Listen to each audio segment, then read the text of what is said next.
A nossa conversa hoje no programa 9 Minutos tem a ver com aquela série informal do programa tipo O Doutor Está na Sala.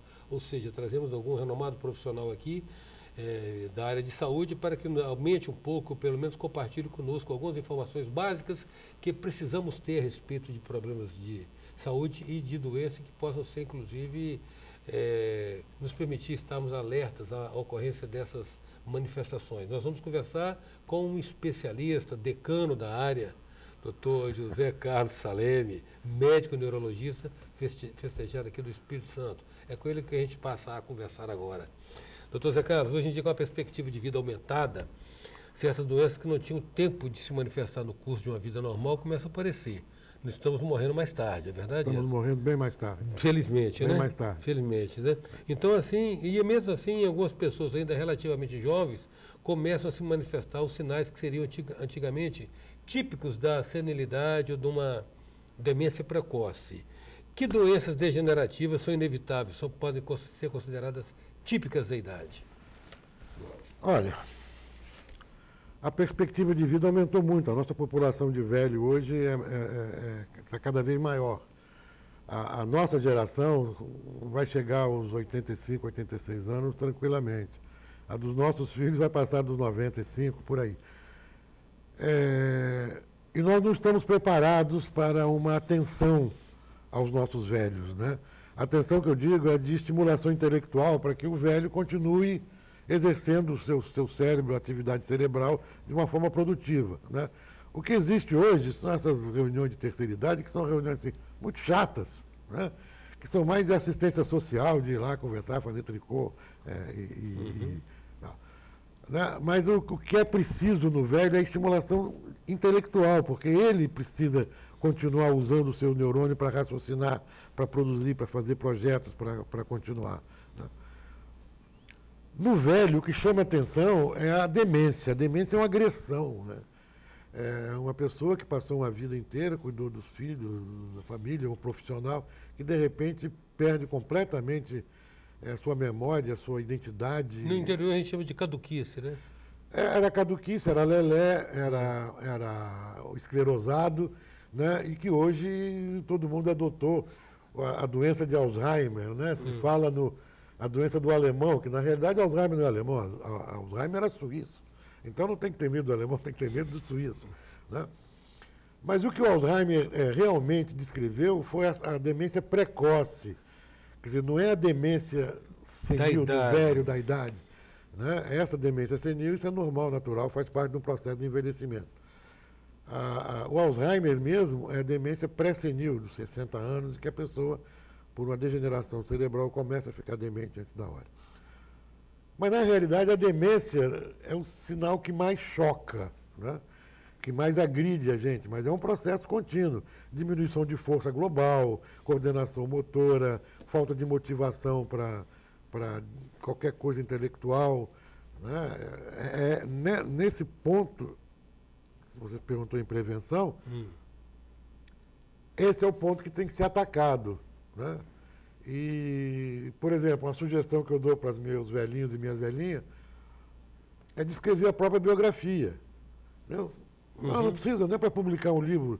E dessas aí já duas famílias se reuniram e publicaram o livro, né, da memória dos meus clientes. Lembra o dia que você foi à festa pela primeira vez, que você vai escrevendo sobre isso como forma de você criar um desenvolvimento intelectual.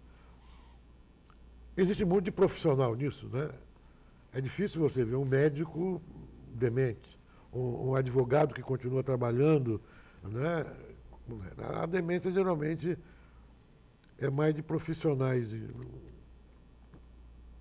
que aposentam, param completamente de exercer qualquer atividade e que começa aí os seus neurônios a degenerarem de uma forma mais rápida. Mas há uma predisposição orgânica? Tem pessoas que existe já têm uma dotação genética? Existe uma coincidência familiar grande, né? Existe uma coincidência familiar grande. Se existe demência precoce, mais recente, em parentes da família, é possível que... Elas tendem a se manifestar. A se manifestar, a não ser que você comece a exercer uma luta contra a inércia dos seus neurônios. Mas então, mas identificada, há o que fazer ainda, depois de instalada? Cada caso é um caso. Interessante, Eustáquio, é que a maioria das pessoas que procuram no consultório, geralmente de 40, 50 anos, vem por causa de esquecimento, né? Os brancos. Eu estou tendo esquecimento, estou tendo um branco, botei a chaleira no fogão, esqueci de desligar, não sei onde botei minha chave. Isso não tem nada a ver com demência, né? Esses esquecimentos, digamos assim, domésticos, diários, são geralmente por causa de ansiedade, né? A pessoa está preocupada com alguma coisa maior, né? Então não registra não tem espaço para registrar, né? E eu pergunto sempre, né? Qual foi a última coisa que você esqueceu? Doutor, ontem, assim, eu esqueci onde é que eu botei a chave. Quer dizer, não tem demente coisa nenhuma, né? Porque se hoje lembrou o que esqueceu ontem, né? Então... Mas... O problema da demência, além do déficit que provoca no indivíduo, é um problema social, familiar muito grande, né? Você tem, às vezes, E é difícil de você controlar, porque alguns são agitados, alguns são agressivos.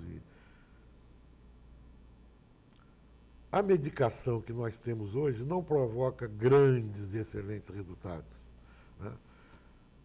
Alguns pacientes evoluem muito rapidamente para um quadro demencial, em questão de 2, 3 meses, uma mudança radical no seu comportamento. Alguns vão uma coisa mais lenta, Ainda não temos nem o diagnóstico, nem a prevenção e nem aquele tratamento que a gente poderia dizer, olha, você vai recuperar sua inteligência que você perdeu. Em 9 minutos, nós estamos conversando com o médico neurologista, Dr. José Carlos Saleme. Voltamos já.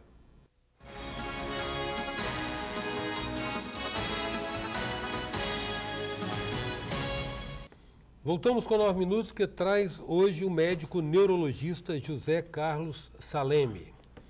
Doutor Saleme, quero saber se é mito, folclore ou se tem fundamento. Nós estamos falando a respeito das doenças degenerativas, de Alzheimer, que no caso, então, é uma degeneração precoce, né? Porque existe uma degeneração natural pelo esgotamento do organismo, mas o Alzheimer é uma degeneração precoce que é incapacitante. Né? Incapacitante. Mas ela é reversível em alguma situação? Não é reversível. Não. Depois de instalada... Não, depois de instalado, o que a gente consegue, às vezes... estabilizar naquele nível. Pelo menos Às vezes a gente consegue retardar um pouquinho o seu desenvolvimento, embora isso seja muito subjetivo, porque não tem uma medida de que você dizer, parou ou está evoluindo. Mas regressão de sintoma, de voltar ao que estava antes. Não existe. E a atividade intelectual constante, de uma certa maneira, ela previne ou pelo menos refreia, retarda a incidência da doença. Com certeza. É isso, ok. Com certeza. Agora, o que muitas vezes se confunde é demência com depressão. Tá? Vamos explicar. Tá? Muitas vezes se confunde a pessoa está demente, quer dizer, sua atividade intelectual deteriorada, sem condição de associar ideias, preso só em lembranças de muito antigamente, com um estado de depressão em que ela não tem motivação para conversar, para participar de nenhum jogo social, de nenhuma conversa, de nenhuma coisa. Então, muitas vezes te confunde, será que é uma demência ou será que é uma depressão? Né? E a outra coisa também, já que nós estamos falando aqui descontraídamente, a grande maioria das depressões que procuram a gente não são depressão, são melancolia, tristeza. Entendeu? Às vezes é assim, depois que papai morreu, mamãe entrou numa depressão. Ela não entrou em depressão. Ela está triste. É a reação natural. A reação natural é uma perda, a uma solidão, a um isolamento. Sim, entendeu? Sim. Depois que aconteceu isso, ele entrou na depressão. Quer dizer, não, ou seja, o não processo é seria depressão, natural. Né? É um processo natural. E às vezes você confunde. Você sabe que o doente é tudo contra nós, né? Eles vêm para enganar a gente, né? E às vezes é difícil você separar realmente uma demência de um estado depressivo muito parecido, né? Agora, doutor Salem, eu quero saber se é mito, folclore ou tem fundamento de que em todas as pessoas, mas acentuadamente para as pessoas idosas, o déficit hídrico, a subidratação ou desidratação pode produzir efeitos semelhantes aos do Alzheimer. Você arranja umas perguntas aí, né? Várias coisas. Primeiro, se você perde líquido, o seu sangue hemoconcentra, quer dizer, ele fica menos fluido, ele fica mais...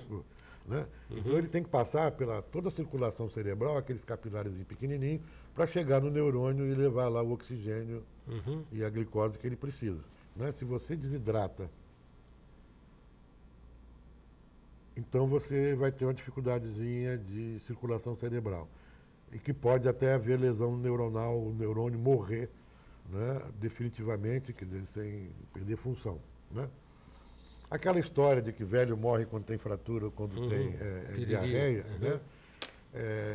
Alguma coisa vai por aí, porque ele com a diarreia ele desidrata, né, e acaba tendo a sua obstrução, a sua dificuldade de circulação cerebral.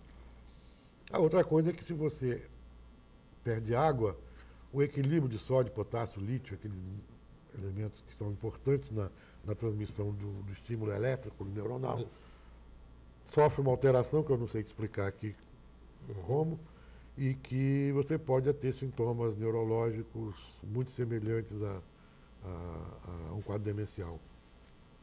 Mas isso é transitório, entendeu? Isso é transitório com equilíbrio, vamos dizer assim, hidroeletrolítico, de água com os eletrólitos, você volta à condição normal. Não, mas então essa preocupação com o estado de hidratação é fundamental. É fundamental, é importante saber isso. Eu quero disseminar isso para o nosso telespectador. A outra coisa também é a febre, né? Né? Também desidrata, né? Não, febre mata neurônio.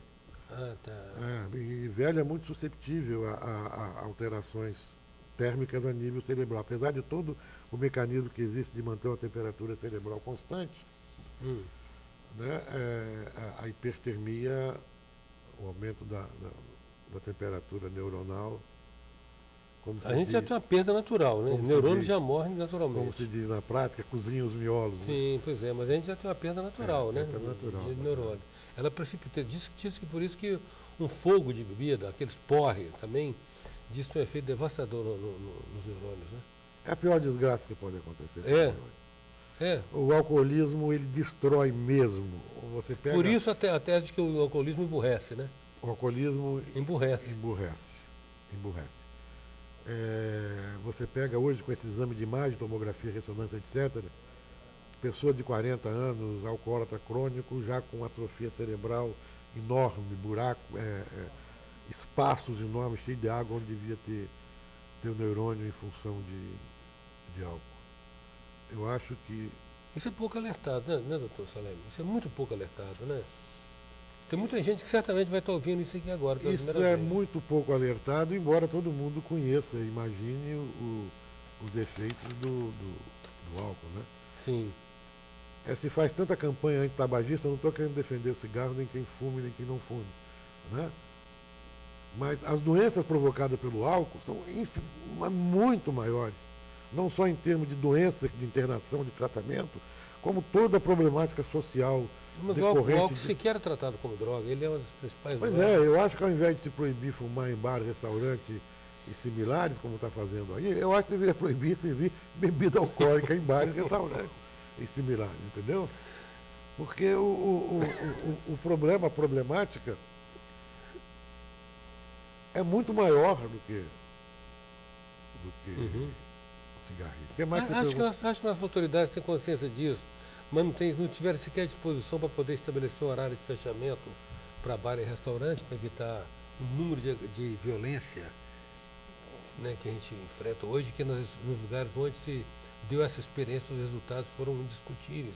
Houve redução da violência pela baixa ingesta do álcool. É visível quando essas campanhas de bafômetro estavam em alta mesmo, né? o índice de internação de acidentado por álcool no São Lucas era visivelmente menor. Agora, uma última pergunta, doutor Salem, que ainda na sua área de neurologia, e tem como haver uma profilaxia ou uma prevenção? Existem exames que permitem o diagnóstico a tempo de um AVC, da ocorrência de um AVC, um acidente vascular cerebral? Hoje existe. Existe?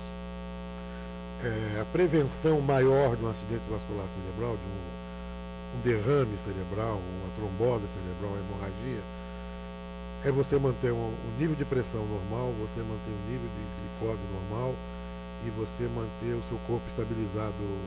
Enfim, um exame clínico de rotina que te mantenha bem. Hoje, alguns exames de imagem, por exemplo, a angiografia por ressonância magnética e a angiografia por tomografia computadorizada, elas permitem que a gente primeiro descubra alguma malformação, um aneurisma, um defeito arteriovenoso, uma malformação arteriovenosa que possa ser tratada antes que ela estoure, antes que ela sangre. E também você pode, através da angiografia, estou falando da parte cerebral, você visualizar a árvore arterial cerebral, carótida e as vertebrais e as artérias cerebrais, que você vê o nível de obstrução. E nós temos hoje como chegar por dentro da artéria, né, de maneira endovascular, e você ir desobstruir ou dilatar essa artéria, como se faz no coração, membro inferior, renal, sistema osseo. Doutor Salem, muito grato pela sua disposição, ficar falar conosco. Bom ter o seu. É um prazer estar aqui com vocês, mais uma vez. Em 9 minutos a gente contou com a presença do médico neurologista José Carlos Salem. Até já. Sou passageiro do tempo, tentando entender certos caminhos, aprendendo a viver.